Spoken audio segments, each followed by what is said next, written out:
Through the crimson haze of the Martian atmosphere, Dr. Sarah Chen watched her team's excavators slice through ancient bedrock. 6 months of scanning, drilling, and hoping had led to this moment. The quantum resonance readings from beneath Olympus Mons were unlike anything humanity had ever encountered. Energy signature holding steady, reported Dr. James Wong from the Mobile Command Center. Whatever's down there, it's been active for at least 1,000,000 years.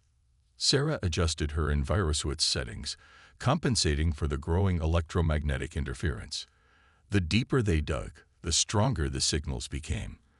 Earth's quantum resonance technology was in its infancy, barely theoretical, yet here was evidence of something far more advanced, buried in their cosmic backyard.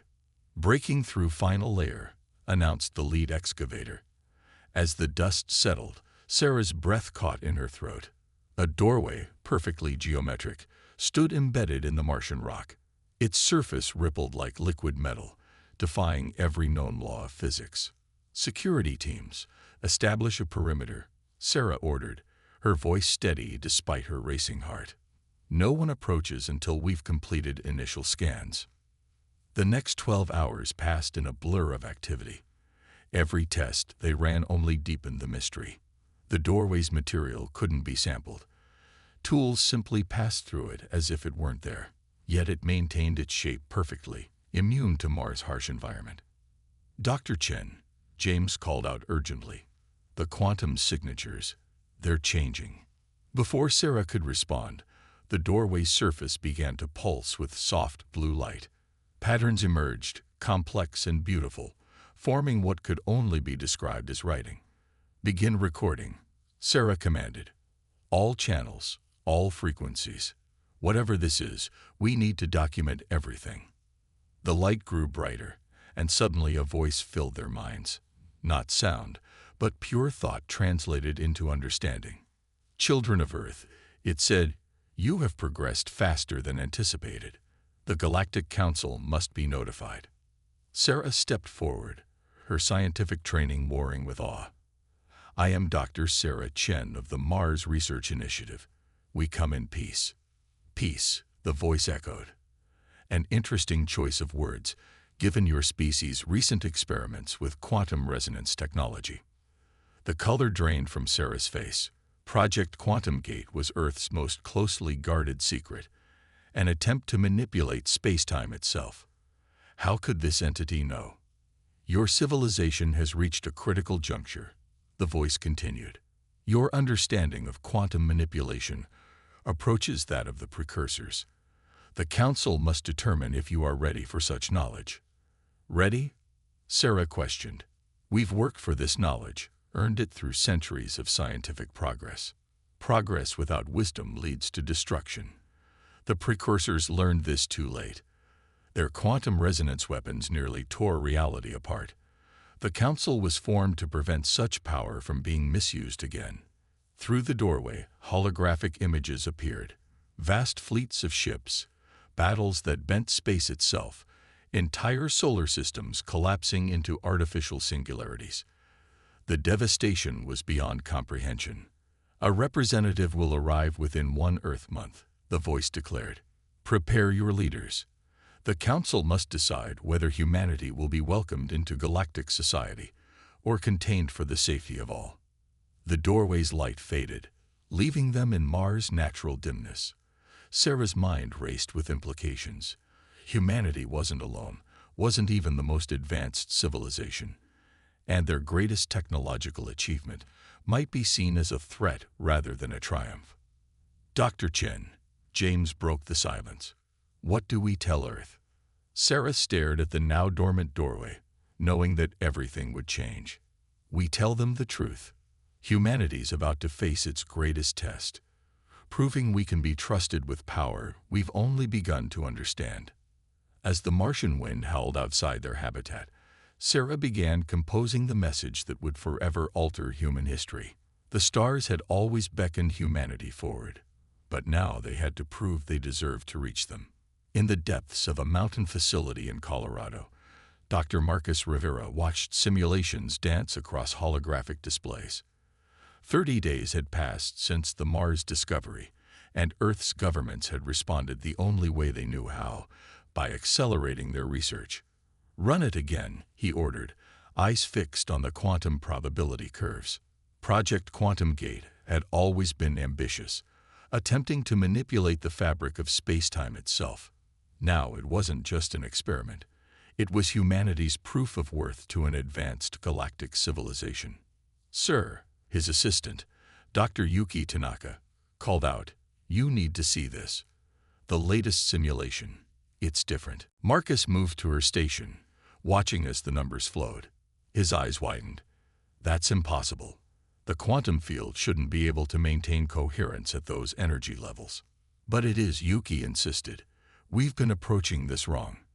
Instead of forcing quantum states to align, what if we—" She manipulated the simulation, showing a new configuration. "What if we let them naturally resonate?" The holographic display erupted with new possibilities.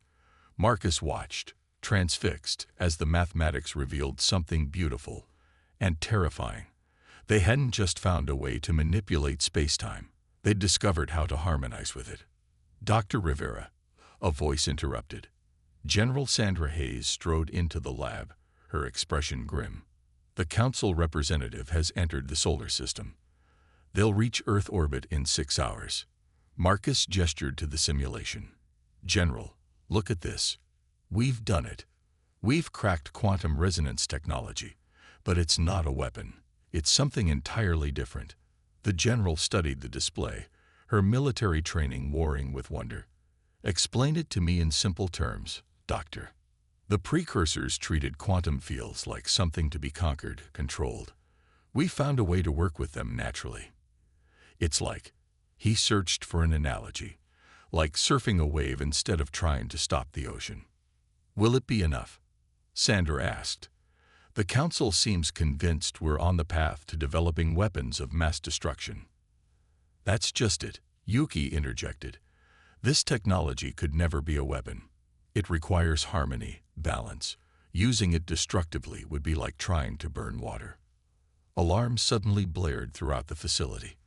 On the main screen, a massive ship appeared, easily the size of Manhattan, decelerating into Earth orbit. They weren't supposed to arrive for hours. "They're early," Sandra growled. "Deliberate show of force. Classic intimidation tactic." Marcus turned to his team. "Download everything. All our research, all our simulations. We need to show them exactly what we've discovered." The ship's arrival had triggered global responses. Military forces went on high alert, while governments scrambled to present a unified front. Humanity had prepared for this moment for a month, but theory and reality were very different things. A transmission cut through all Earth's communications channels. A figure appeared, tall, ethereal, with crystalline features that seemed to shift in the light. "I am Zorax, representative of the Galactic Council. We have reviewed your civilization's progress. Your development of quantum resonance technology is deemed a potential threat to galactic stability." Marcus stepped forward, earning a sharp look from General Hayes. "Representative Zorax, we request the opportunity to demonstrate our research. What we've discovered isn't what you think."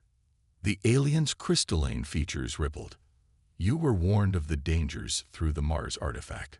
Yet you continued your experiments. Why should the Council trust humanity with such power?"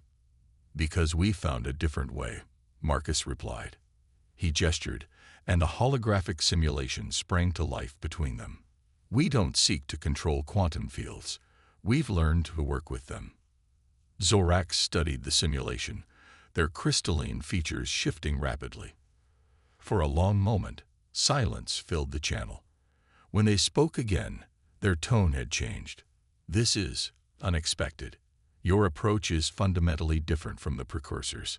Humanity has a history of learning from our mistakes," General Hayes added, "and from the mistakes of others. The Mars artifact didn't just warn us, it taught us." "Perhaps," Zorax conceded, "but the Council requires more than theories and simulations. You will be granted one opportunity to demonstrate this technology. Be warned. Any sign that you have developed weaponized applications will result in immediate containment of your species. As the transmission ended, Marcus turned to his team. You heard them. We got one chance to prove humanity deserves its place among the stars. Yuki was already recalibrating their equipment. The quantum harmonics are stable. We can show them everything. Marcus nodded, hoping they were right about their discovery. Humanity had always looked to the stars with hope and ambition.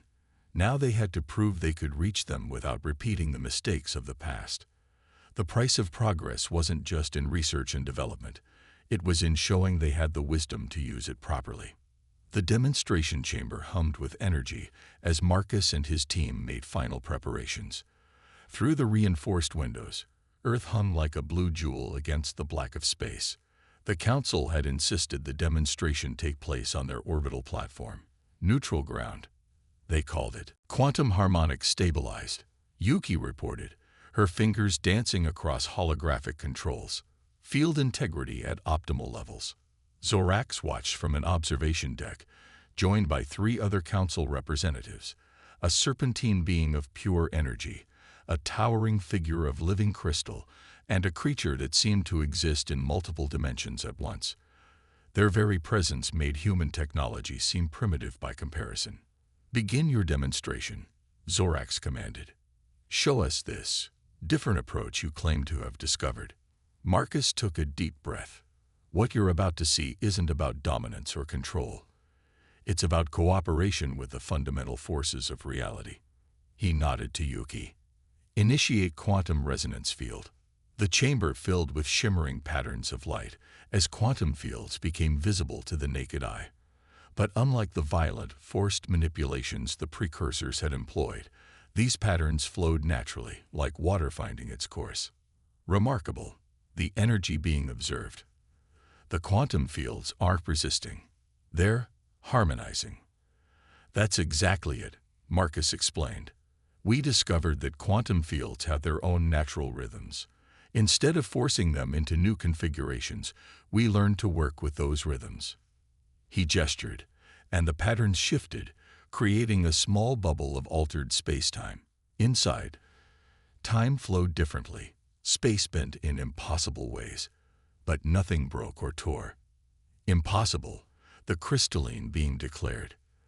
The energy requirements alone should be minimal, Yuki interrupted, displaying the readings.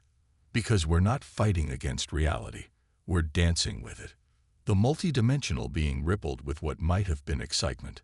This could revolutionize everything. Travel, communication, energy production. Or weapons, Zorax cut in sharply. How do we know this harmony couldn't be disrupted catastrophically? Before Marcus could respond, alarms blared throughout the station. On the main display, new ships appeared, sleek, predatory vessels emerging from quantum tunnels. The Harbinger Collective, the energy being hissed. How did they find us? Your transmissions weren't as secure as you thought. A new voice cut through their communications. We've been watching Earth's development with great interest. Their approach to quantum manipulation could change the balance of power in the galaxy. Zorax's crystalline features hardened. The Council will not allow you to weaponize this technology. The Council's time is ending, the Harbinger voice replied. Humanity will either join us willingly or be conquered. Their knowledge will advance our cause either way. Marcus looked at his team, then at the Council representatives. Let us show you what harmony truly means. Not just with quantum fields, but between civilizations. You can't possibly hope to stand against Harbinger weapons, Zorax warned. We don't intend to fight, Marcus said, his hands moving across the controls. Yuki, initiate the resonance cascade. The quantum patterns around the station began to change, expanding outward. The Harbinger ships fired, energy weapons lancing toward them. But where the quantum harmonics touched their beams, the energy simply flowed away, becoming part of the greater pattern. Impossible, the crystalline being whispered. No, Marcus corrected. Natural. Their weapons disrupt reality. Our harmonics simply help reality repair itself. You can't fight a river, but you can redirect its flow. The Harbinger ships found themselves unable to maintain their quantum tunnels. their weapons ineffective against the spreading harmony. One by one, they retreated, their technology useless against something they couldn't disrupt or destroy. As the quantum patterns faded, Zorax turned to Marcus. You could have used this defensively from the start. Why show us the peaceful applications first? Because that's who we are, Marcus replied. Humanity doesn't want to dominate the galaxy. We want to understand it, to work with it, and with you. The Precursors tried to control reality and failed. We've learned a different way. The council representatives conferred silently for a moment before Zorax spoke again. Perhaps we were too quick to judge humanity's development. Your species has indeed found a different path. As Earth continued its silent rotation below them, Marcus realized they'd done more than prove their technology's worth.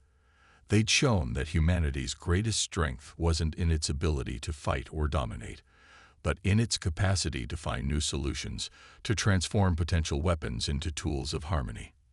The question now was, would the galaxy be ready for the changes this discovery would bring? 1 month after the Harbinger incident, the Galactic Council's central chamber buzzed with unprecedented activity.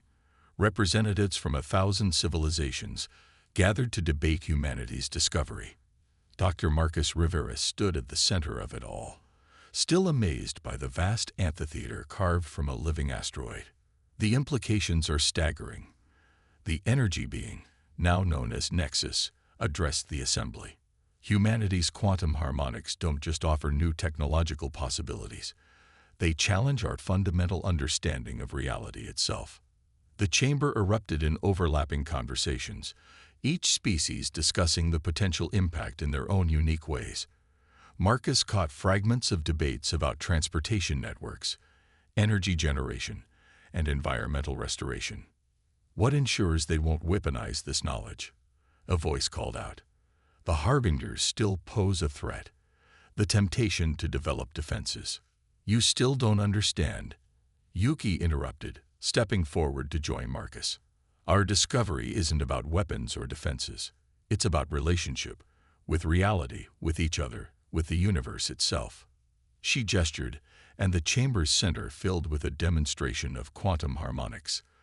The patterns were more complex now, more refined after weeks of collaboration with council scientists. Watch, she commanded. The harmonics began to interact with the chamber's own advanced technology, not fighting against it, but enhancing it, making it more efficient, more elegant. This is what we've learned to do in just 1 month of working with your scientists. Imagine what we could accomplish together. The crystalline being, Zenith, moved closer to examine the patterns. Your species had every reason to develop weapons.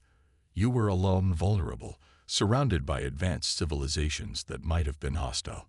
Yet you chose a different path. Why? Marcus smiled.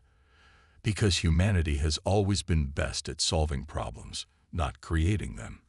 Our history is filled with moments where we turned potential weapons into tools of progress. Nuclear fission became power generation. Space race technology became global communications. We learned from our mistakes. And from the mistakes of others, Zorax added, their crystalline features shifting thoughtfully. You found the Precursors' warning, and instead of being deterred, you found a better way. A new hologram appeared in the chamber center, a map of known space, with areas of Harbinger influence marked in red. Their territory had grown over the past month, their aggressive expansion continuing despite the failure at Earth. They will come again, Nexus warned. The Harbingers do not accept defeat easily. They will find ways to counter quantum harmonics, develop new weapons. Let them try, Marcus said confidently. While they're working to develop countermeasures, we'll be using this technology to bring worlds together. You've seen how quantum harmonics can enhance your existing technology. Imagine what we could do if we applied that same principle to diplomatic relations. Yuki stepped forward, manipulating the quantum fields to create a new display. We've been working on something. A network of quantum resonance points that could connect civilizations instantly, allowing for real-time communication and transportation across the galaxy. But it only works if we work together. The fields require harmony between users to function properly. The chamber fell silent as the implications sank in. A galaxy-wide network that inherently required cooperation to function would change everything. War would become nearly impossible if both sides needed to maintain harmony for their basic infrastructure to work. You propose to rewrite the fundamental principles of galactic civilization, Zorax observed, to make cooperation not just beneficial, but necessary. Isn't that better than an arms race? Marcus asked. The Harbinger's belief power comes from domination. We believe it comes from collaboration. Let's prove we're right. The council chamber erupted in discussion again, but this time the tone was different. Species that had been enemies for millennia found themselves considering the possibilities of true cooperation. The quantum harmony patterns above them shifted and danced, a physical demonstration of how different forces could work together instead of against each other. There will be resistance, Zenith warned. Many will fear such drastic change. Change is what humanity does best, Marcus replied. We've gone from horse-drawn carriages to quantum physics in just a few centuries. We're ready to help guide the galaxy through this transformation, if you'll let us. As the debate continued around them, Marcus and Yuki shared a knowing look. They had done more than prove humanity's worth to the galaxy. They had shown that the next step in civilization's evolution wasn't about who had the most powerful weapons or the most advanced technology. It was about who could bring people together, who could turn potential enemies into allies. The quantum harmonics continued their eternal dance above them, a promise of what could be, if they were brave enough to embrace it. The Harbinger fleet emerged from quantum space like a storm of black arrows, thousands of ships strong. They hung at the edge of the Sol system, a silent threat against the pale light of distant stars. But Earth wasn't alone anymore. Marcus stood on the bridge of the Council flagship, watching as allied vessels from hundreds of civilizations moved into defensive positions. 6 months of preparation had led to this moment. They're transmitting, Yuki announced from her station, where she coordinated with the quantum harmony network that now connected much of the galaxy. The Harbinger Supreme appeared on their screens, its form a writhing mass of dark energy barely contained within a humanoid shape. Your quantum harmony network ends here. The natural order of the galaxy is competition, not cooperation. We will not allow you to change that. You still don't understand, Marcus replied calmly. We're not forcing change. We're offering a choice. He nodded to Yuki, who activated the quantum harmonics array. Around Earth, thousands of quantum resonance points lit up like new stars. The network that had begun as a theoretical defense had evolved into something far more profound. Observe, Zorax commanded, addressing the Harbinger fleet. See what real power looks like. The quantum harmony network activated, connecting every allied ship in a symphony of synchronized energy.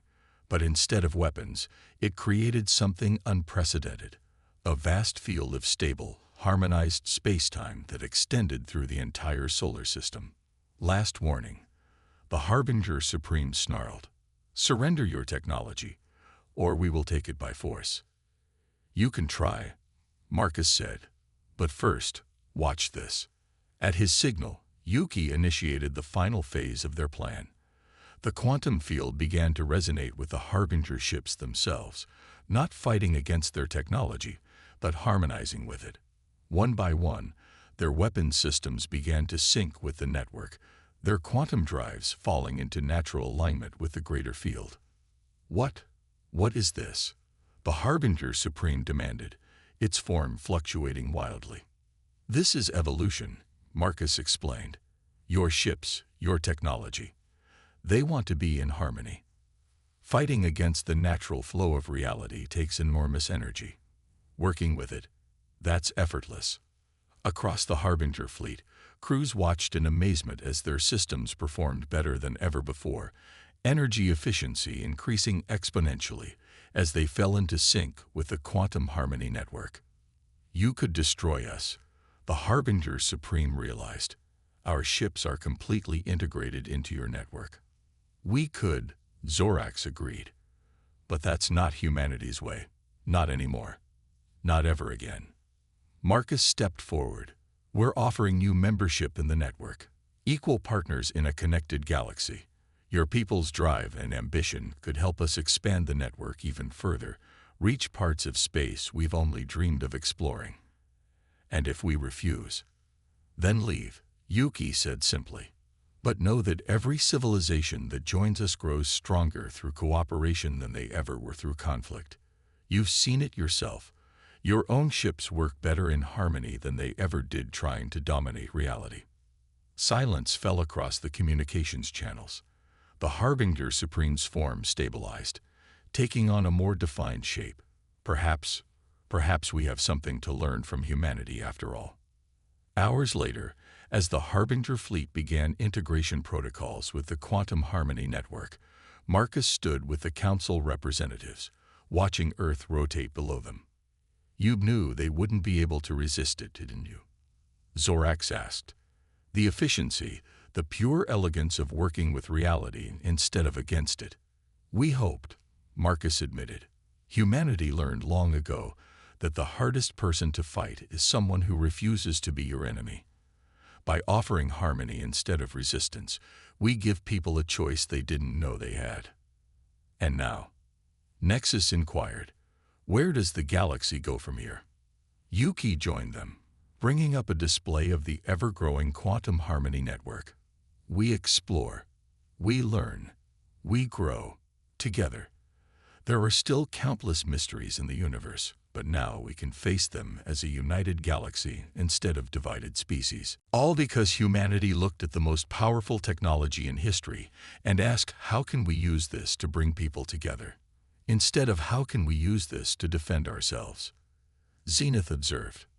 Marcus smiled, watching as Harbinger ships began conducting their first harmony tests with Council vessels. That's always been humanity's greatest strength. We don't just adapt to change. We help others adapt too. We don't just solve problems. We redefine them.